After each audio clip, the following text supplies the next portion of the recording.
ఊరి తీసుకోండి, అత్యాచార నిందితుడిని శిక్షించాలని ఢిల్లీలో మెడికల్ ధర్నా. కోల్కతాలో ట్రైనీ డాక్టర్పై అత్యాచారానికి పాల్పడ్డ నిందితుడి బరితెగింపు వ్యాఖ్యలు.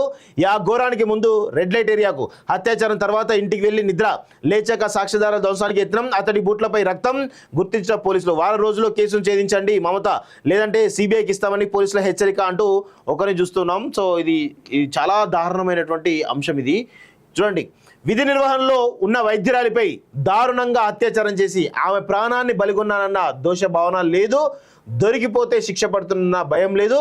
పోలీసులు తనను పట్టుకున్నప్పుడు కూడా అతడి కళ్ళలో ఎలాంటి పశ్చాత్తాపం లేదు.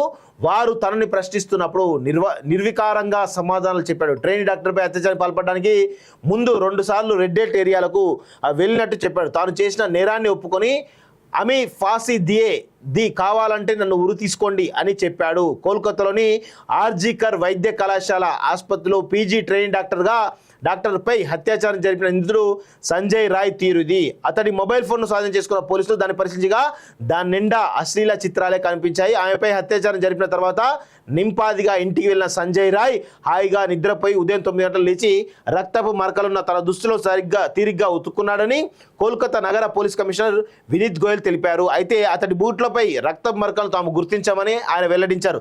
సంజయ్ రాయ్ తామెను తొలుత హత్య చేసి అనంతరం మృతదేహంపై లైంగిక దాడికి పాల్పడ్డాడని అనడానికి కొన్ని ఆధారాలు ఉన్నట్లు మరో పోలీస్ అధికారి చెప్పడం గమనార్హం. అతడి చేతిలో అత్యాచారానికి గురైన ఆ జూనియర్ వైద్యురాలు ఆ రోజు రాత్రి 12 గంటల సమయంలో తన తోటి ట్రైనీ డాక్టర్లు మరో 3 కలిసి ఒలింపిక్స్లో నీరజ్ చోప్రా రజత పథక ప్రదర్శన కూడా చూసింది. రాత్రి భోజనం పూర్తయ్యాక వారు 3 తమ విధులు నిర్వర్తించడానికి వెళ్ళగా ఆమె చదువుకోవడానికి సెమినార్ హాల్లోనే ఒంటరిగా ఉండిపోయింది. అదే సంజయ్ రాయ్కి అవకాశంగా మారింది.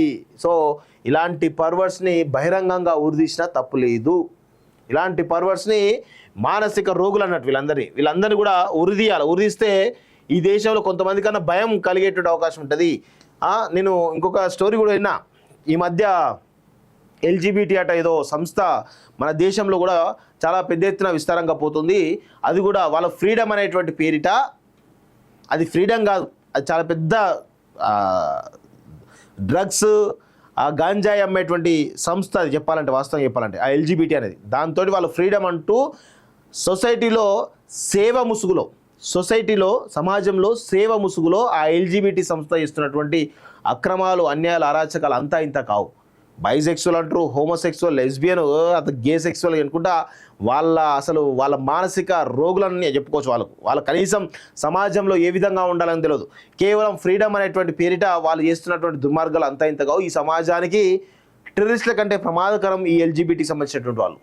చాలామంది చెప్తే చాలామంది నా మీద విమర్శలు కూడా చేస్తారు. కానీ నేను కొంత రీసెర్చ్ చేస్తున్న సబ్జెక్ట్ మీద చెప్తా, అది కూడా క్లియర్గా చెప్తా. ఎల్జీబీటీ అనే సంస్థ